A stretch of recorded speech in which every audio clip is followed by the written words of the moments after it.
Here's a last-minute Christmas shopping suggestion. Jingle bells, bells of NBC. Oh, what joy to cook and bake while listening merrily. Pots and pans, sink and stove, work goes easily. Kitchens ring with happy chimes when tuned to NBC. What will you hear in your kitchen after Christmas? Bacon sizzling, coffee perking, dishes clinking, and, if you're lucky, a new sound. NBC radio listening on that new set.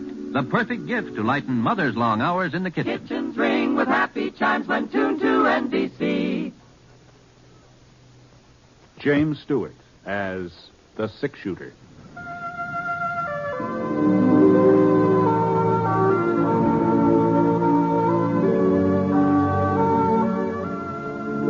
The man in the saddle is angular and long-legged. His skin is sun-dyed brown. The gun in his holster is gray steel and rainbow mother-of-pearl, its handle unmarked. People call them both the six-shooter. The NBC Radio Network presents James Stewart as the six-shooter, a transcribed series of radio dramas based on the life of Britt Poncett, the Texas plainsman who wandered through the Western Territories, leaving behind a trail of still-remembered legends.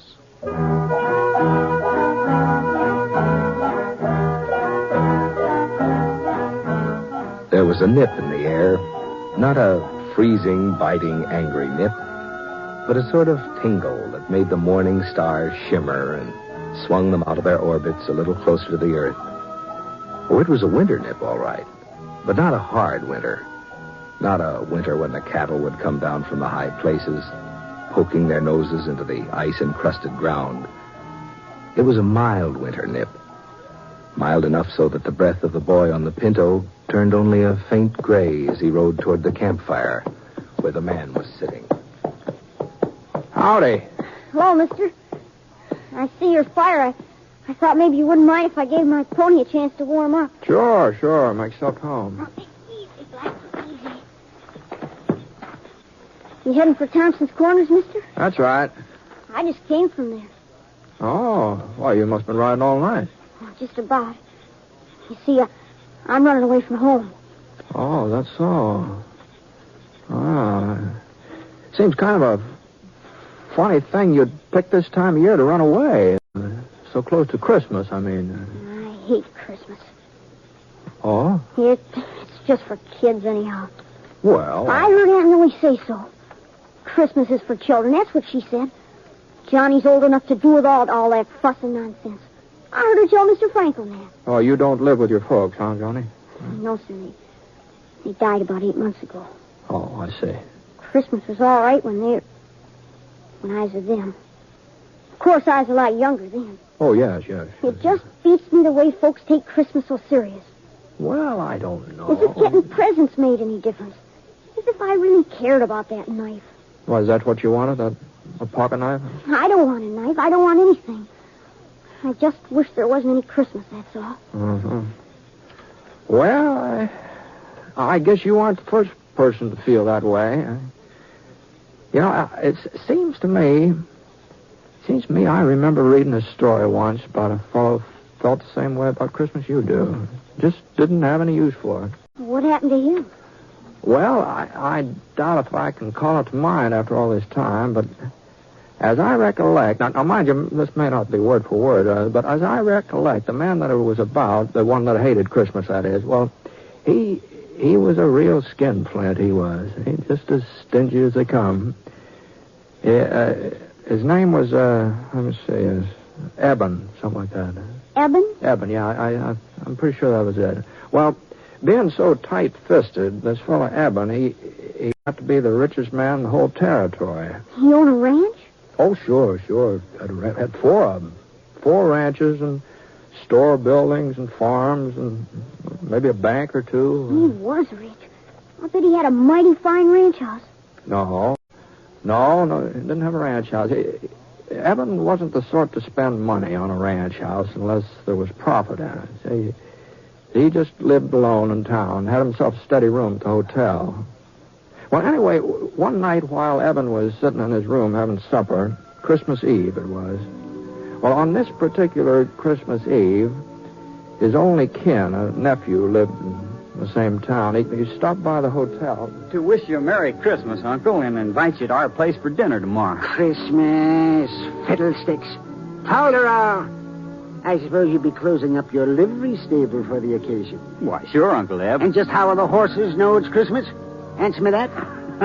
Well, if they don't know it, we will. Can I tell Sally to expect you at 3? You can expect me all you like, but I ain't coming. Not at 3 or any other time. Oh, if you're making so much money you can afford to be giving parties, maybe I ought to think about raising the rent on the livery stable? Well, now, Uncle I'll go on Eb. and get out of here before I lose my temper. All this nonsense about Christmas. Fiddlesticks. Hold it. Well, after that, Johnny, the nephew didn't stick around there. He got out of Eben's hotel room at a regular gallop. It wasn't very long before Eben had another visitor. He was a young fella, tall, lanky, not very good at speaking. He just plain ordinary cowpoke. He was the foreman of the S&M ranch. Oh, well, it took you long enough to get here. Where have you been? Selling off some of my herd without telling me about it? No, sir. That day you rode by, I was out in the range hunting strays. And a good thing I decided to check up on you, too. What's that cabin doing over by Holly Creek? And who are those people staying there? They're my family. I built the shack for them myself. I'm not going to have a bunch of nesters in my property. Tear it down. Well, one of my boys has been sick. I can't afford to rent That ain't it. my concern. It's up to you to keep your family and what you earn. So see that you get rid of that shack. Tomorrow. But tomorrow's Christmas. Oh, well. Then you'll have plenty of free time to tear it down. I'll be out the day after to make sure you've done it. Good night. Wasn't much use in arguing. Foreman knew that. So he put on his hat and shuffled out. Now Eben was alone again. At least he thought he was alone. The clock on the mantel started striking 8, and that was time for him to turn in. Oh, my... So he put on his flannel nightshirt and reached for the kerosene lamp to set it on the stool beside the bed. And right about then, the strangest thing happened. What in tarnation? Johnny, old Eben saw a man's face looking right at him from inside that lamp. Eyes and hair and nose and mouth, whiskers, all just as plain as day. Jake! It was old Jake, Eben's partner. There wasn't any mistake about it at all. It was Jake right to a T. Well, Eben sure didn't like the idea of having Jake right in the same room with him. You see, Jake had been dead for over 7 years. Not that Eben really believed in ghosts or haunts or anything like that. He told himself he was just imagining all this. Yeah, I got to get a hold of myself. He put out his hand to turn down the wick, but all of a sudden his fingers started trembling. There was Jake again, across the room this time, standing right by the bureau. No. And when the lamp slipped out of Eben's hand, the room didn't get dark at all. Jake seemed to be surrounded by a splotch of bright yellow light, and he was wearing the same boots and breeches and leather jacket that he'd had on 7 years ago, the day he died. But as Jake came closer, Eben could see that he was wearing something else. A small leather saddle strapped across his back. And hanging down from it were 2 saddlebags stuffed so full of gold nuggets and mortgage papers and land grants that Jake could hardly drag him across the floor. You recognize me, Eben? Oh, sure, Jake. Why, sure. I'd never forget you, but... What are you doing here? And why are you wearing that getup? Always thinking about land and money. Always scheming and conniving. That's why I wear it. And that's why I've come to warn you, Eben. The saddle you're fixing up for yourself is even heavier than mine. But I don't know what you mean, Jake. I ain't done no wrong. I ain't never done folks no wrong. Have you ever done them any good? Any good at all? Oh, why, sure. I've worked hard. I've saved my money. I ain't been a burden on anybody. Why, you should see our ranches, Jake. Oh, the way I've built them up. I have seen them many times. And I've seen a lot more than that, too. That's my punishment. To spend eternity traveling around, seeing mankind with its trials and tribulations, with its joys and hopes. Is that so terrible? Oh, Eben, to watch him and not be able to help him. You'll find out how terrible it is. You'll find out. There must be some way of avoiding this. You always were my friend. Jake, tell me what to do. Eben, you've got to find out for yourself. But how? Tonight, at 1 o'clock, you'll be haunted by a ghost. Another ghost? Pay him heed, Eben. Pay him some heed. Wait, Jake. Don't leave me without it. Jake. The yellow light sort of faded away and the ghost was gone. It was just like he hadn't even been there. And then something caught the corner of Eben's eye. A little glimmer on the floor. And he bent over to pick it up. A gold nugget. Oh, now where on earth did he... Oh. And then he remembered. Those saddlebags of Jake's, they'd been filled clear to the brim with gold nuggets.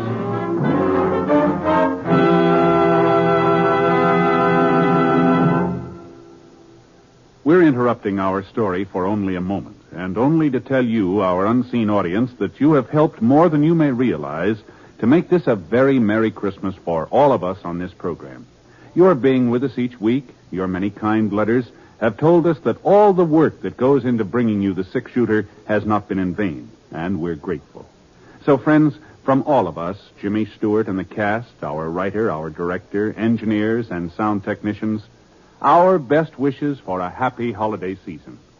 Oh, yes, and before I forget it, beginning December 31st, the six-shooter will be on the air on Thursdays instead of Sundays. That's beginning Thursday the 31st. The time of broadcast will be listed in your local newspaper. Thank you. Now, Act 2 of The Six-Shooter, starring James Stewart as Britt Poncett.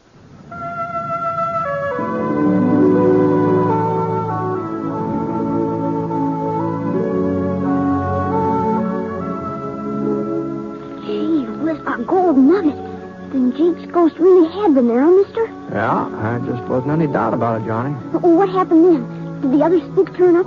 The one Jake said was coming to see Evan? Oh, sure, Johnny, sure, yeah. He was right on time, too. Evan was lying in bed, wide awake, of course. He hadn't been able to do much sleeping. He's too scared. It was kind of peculiar. Evan was half scared the ghost would come and half scared he wouldn't, you see. But before the sound of the clock had died away, there he was. He's sitting in Evan's rocking chair like he'd been there all night long. And this ghost was a young fella. Oh, maybe 18, 19, all duded up the way young bucks like to dress. You know, fancy chaps and checkered shirt and a red bandana tied around his neck. Howdy, Eben. Reckon you've been expecting me. Yeah, well, I guess so. You ready to take a little trip? Where to? Back. Way back through the years. Oh, but how can I go with you? It's real easy. You see, I'm the ghost of Christmas past. You're past, Eben. Let's shove on. Well, the next thing Evan knew, he and that ghost were standing out on a snow-covered prairie. There was a circle of covered wagons in front of them, and the people from the wagons were gathered together and listening to a tall, white-bearded man. Behold, I bring you good He was reading the Bible. Great joy, which will be to all people. For unto you is born this day in the city of David a Savior, which is Christ the Lord. And this shall be a sign unto you. You shall find a baby. The ghost turned and pointed to a boy sitting away from the others on the tailboard of one of the wagons. Small boy, about 10 years old, with hollow cheeks and his eyes all red from crying. Oh no. It was Evan himself. On a Christmas day, a long, long time ago. Not a very happy Christmas either. It was only a week since the oxen had stampeded and his ma had been killed when she fell from the wagon. His pa had died with an Apache arrow in his chest. No, I don't want to look at him anymore. Can't you show me another Christmas? Well, it was no sooner said than done. Now Evan and the ghost were in a bunkhouse. And Evan saw himself again. Oh, he's 10 years older than the boy on the prairie, but he was lying on a blanket staring up at the ceiling. And then his pal Jake came running in, all out of breath. Come on, Ed. Get a clean shirt on. We got us an invite to a party. Huh? Yeah, the boss is throwing a big shindig. He says he'll fire us if we don't show up. Evan couldn't help remembering that party. All the roast beef and the baked ham and square dancing and the pretty girls in their calico. He couldn't help saying out loud to the ghost. Oh, dear. How I wish I... What was that, Eben? Nothing, Mr. Spirit. Nothing.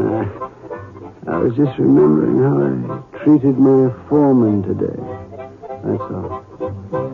After that, the ghost took Eben to 3 or 4 more of his old Christmases. And none of them were very happy. Especially that Christmas when the young schoolmarm, sitting on the horsehair sofa, had unwrapped a tiny box Eben gave her and then handed it back to him.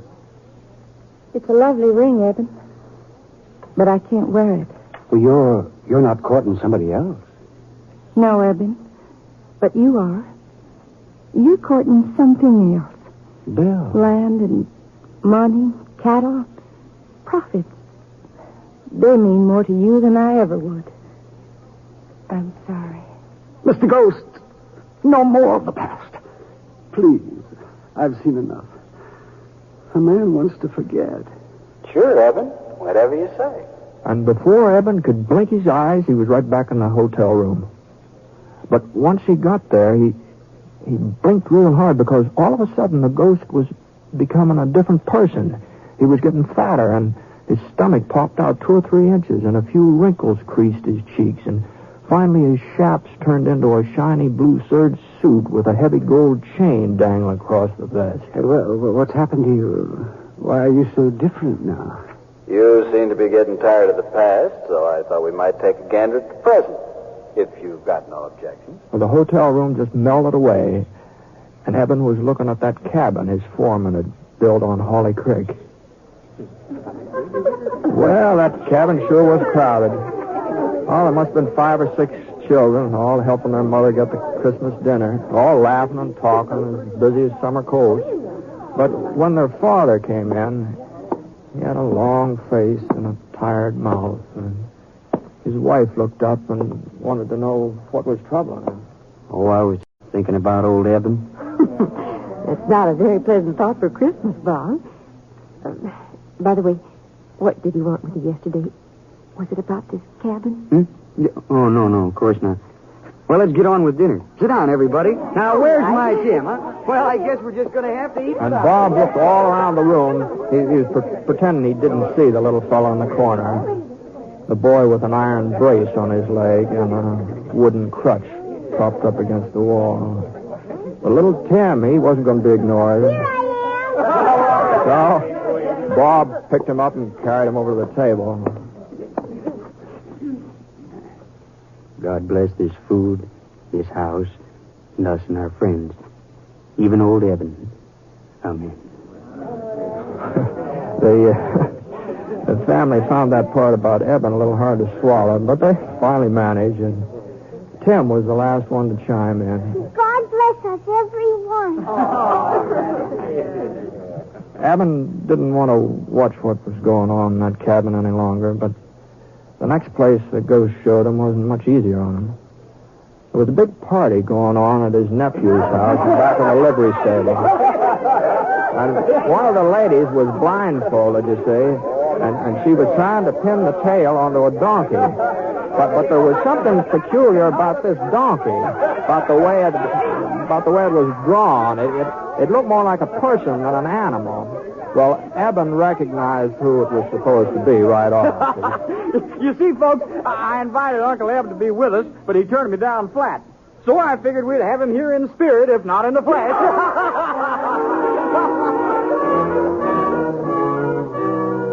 Right back in the hotel room again. That's where Eben found himself.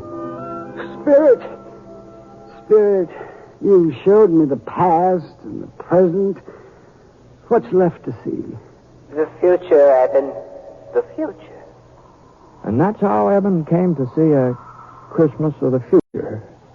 A cold, brittle Christmas. And there were 2 men standing on a street corner, the coat collars turned up so to keep out the snow. Oh, he's dead, all right. This is the door here. Sure is a Christmas present I never expected. At least whoever handles his property won't be as hard to deal with as he was. Wonder if they'll bother giving him a funeral. And in a frame house over on the side street in the edge of town, a woman was speaking to her husband.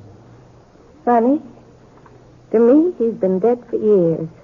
Well, I haven't even thought of him since I don't know when. And yet, once I was real fond of him. Funny, isn't it? Ghost. Who are they talking about? Those men on the street. That woman I used to know. Who is it that's dead? Tell me. And the ghost slowly turned and stretched out a long, thin, bony finger. And there, right at the end of that finger, was a tombstone, all covered with weeds. Eben could barely make out the name that was carved on it. Ebenezer Scrooge. No. What's this? Where am I? And you know what?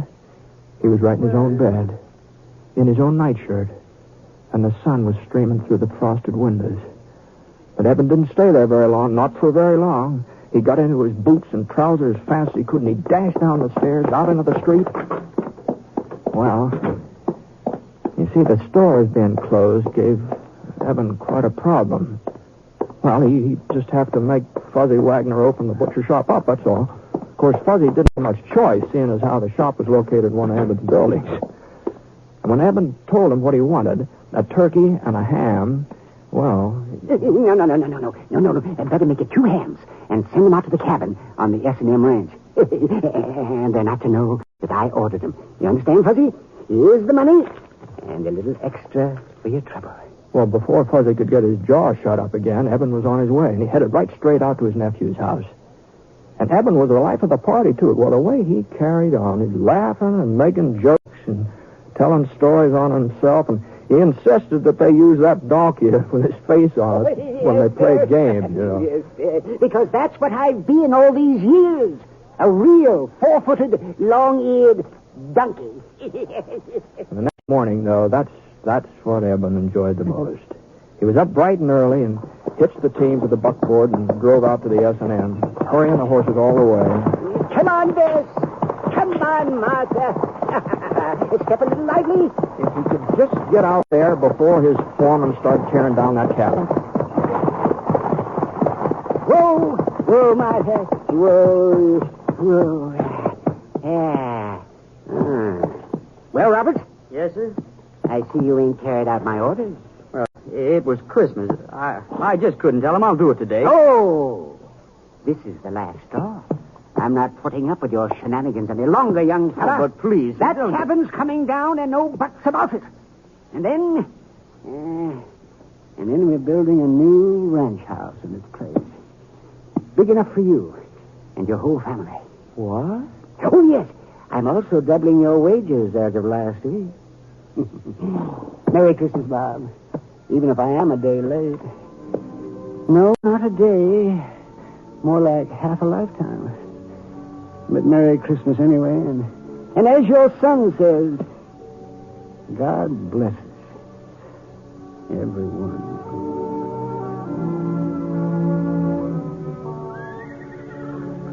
Well, that's the way things worked out, Johnny, more or less. Well, that's a fine story, Mr. Real fine. I reckon I know why you told it to me. How's that? So that I'd understand about Christmas and how important it is to do for other people instead of just thinking about yourself. Well, no. I didn't have that in mind especially. The story just happened to come into my head, that's all. Well, maybe if I had to give Aunt Millie something, a present maybe. Oh, shucks, what could I give her? I don't have no money. Well, of course, there are lots of things that don't cost a penny, not a single red cent, you know. Hmm? Well, now, let's see. Take that little spruce over there. It'd be real easy to cut that down, and with a little fixing and maybe a few doodads from around the house. I'll bet you could make a Jim Dandy Christmas tree out of that. I suppose so, but what good's a tree without something to put under it? Oh, yeah, I see what you mean.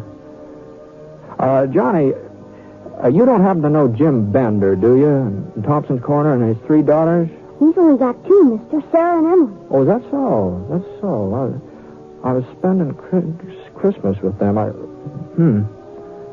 It looks like I'm carrying an extra present. It's a real pretty little red bonnet with feathers on it. I couldn't take it, mister. Oh, no. I wasn't thinking of giving it to you, Johnny. But I was sort of hoping that you'd show me the trail from here on in. Of course, it would mean you're turning around going back home, but if I was to cause you changing your plans, I'd feel obligated to pay you back some way, you know. Well, it would be only fair. Trouble is, I haven't got much money, so if you wouldn't mind accepting the bonnet instead, you'd be doing me a real favor, Johnny.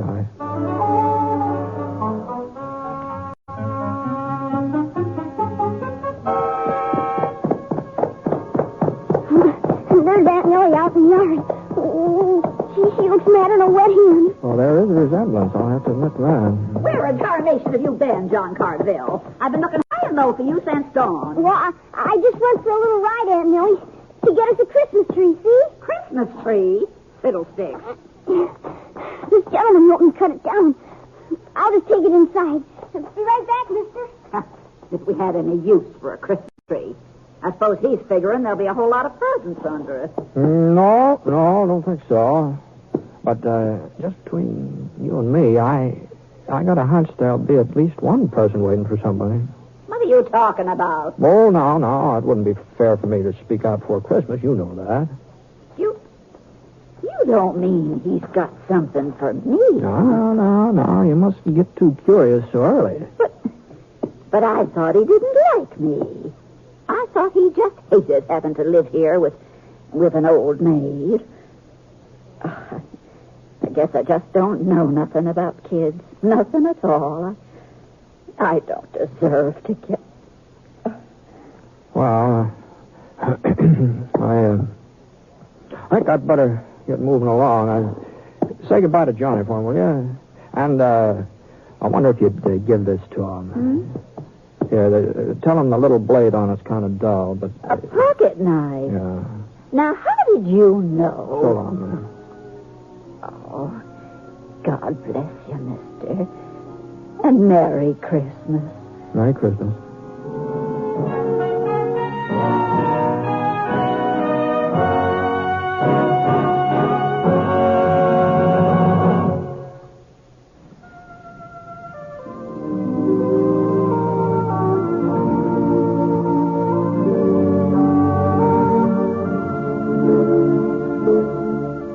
Please remember now, beginning December 31st, the six-shooter will be on Thursdays instead of Sundays. We hope you'll join us in our new time. The Six-Shooter is an NBC Radio Network production in association with Review Productions. The transcribed story was written by Frank Britt in collaboration with Charles Dickens. Mr. Stewart may soon be seen in the Universal International picture The Glenn Miller Story. Howard McNear played Scrooge, and special music was by Basil Adlam. The entire production is under the direction of Jack Johnstone. All characters and incidents are fictitious, and any resemblance to actual characters or incidents is purely coincidental. And now, until Thursday the 31st, this is Hal Gibney speaking. Merry Christmas.